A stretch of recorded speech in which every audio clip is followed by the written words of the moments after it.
obscenity, and it does mean different things to different people. To some, any form of nudity is obscene, and to others like me, well, we might enjoy seeing a nice pair of tits here and there.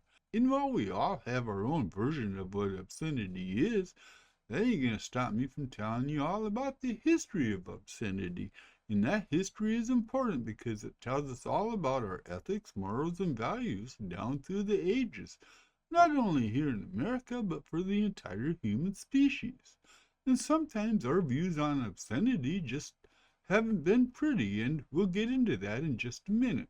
But first, we're going to look at how we legally define what obscenity is today. Known as a Miller test, it was established by the Supreme Court in 1973, so it's been around for a while, and this basically says that for something to be considered obscene and lose its First Amendment protection, it has to meet 3 requirements.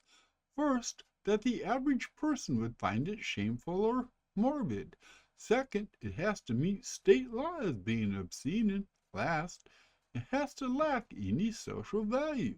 And before we had the Miller test, we had the Roth test. And before that, the Hinckley test.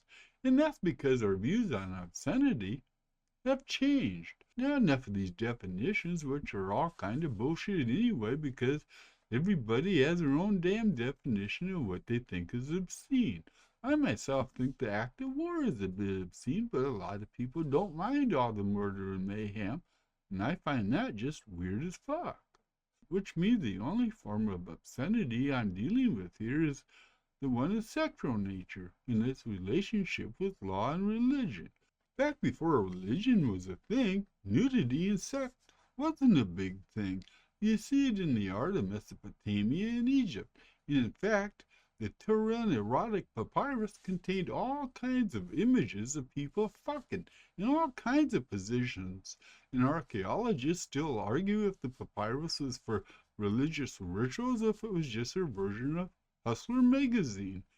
And before I forget to tell you, the term obscene is a Roman word, which has its roots in the meaning, off stage. And that's because most things that were considered offensive in the days of Roman theater were kept off stage. And now that we know that, we can move on to the first legal accusation of obscenity. And that was way back in 1663 when a famous English poet got drunk and performed indecent acts with a couple of friends in front of about 1,000 people. The crowd was so incensed at the poet's performance that they rioted, and the poet, Sir Charles Sudley, was fined £500. And no, it doesn't tell us £500 of what, but Sir Charles also had to spend a week in jail and promised to maintain good behavior for at least 3 years, after which he could stir up another crowd with his vulgar performance. Of course, it wasn't but a couple of 100 years later that here in the USA we legislated our first laws on obscenity. And of course, our obscenity laws were based on English law, because back then we were all English. That case centered around a painting, and no, we don't know who did the painting or what the painting was. All we know is that it illustrated a man in an obscene and indecent posture with a woman. And the reason we don't know who painted the obscenity or what it was named is because the court back then wanted to preserve its own chastity, thinking that if the information were on record, it would pollute the public record. We do know this much: the painting was never seen in public. It was only shown in the home of the man who was charged, a man named Jesse Sharpless, who charged people money to view the profanity. And yep, old Jesse Sharpless was found guilty of corrupting the morals and values of youth and citizens, and he had to dish out about $150 along with spending 4 months in jail. Now, long before paintings and poets, obscenity was basically all about blasphemy and religious heresy.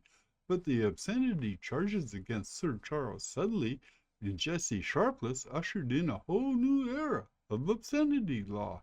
In 1873, we passed the Comstock Law, after Anthony Comstock, who kept pushing for it. In fact, Anthony Comstock was appointed a special agent to seek out the obscene, and he arrested over 3,500 people on obscenity charges.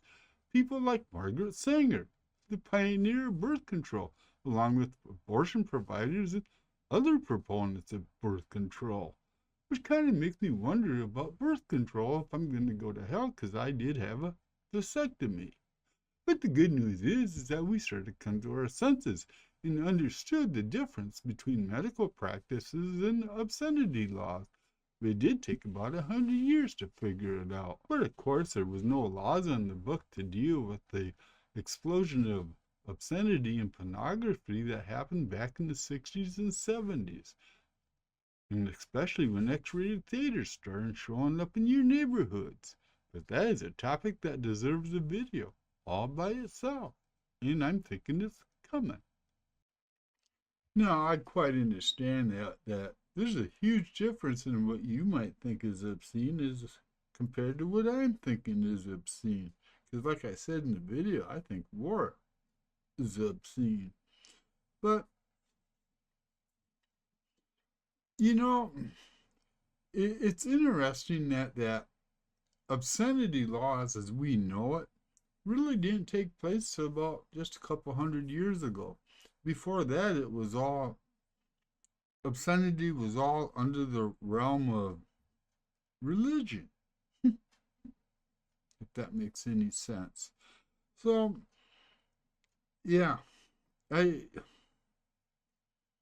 don't know. I watch porn once in a while, you know. I did have a friend once that was heavily into porn, was a porn addict, but that's kind of another form of obscenity. So is gluttony.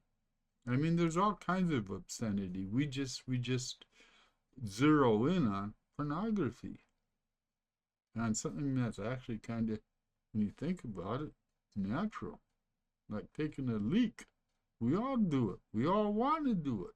We do it when we have to do it. When some of us get too old where we can't do it. Oh, I don't even know what the hell I'm talking about. So you know what? I might as well do my shot and get the hell out of here. Mosey on out into the sunset.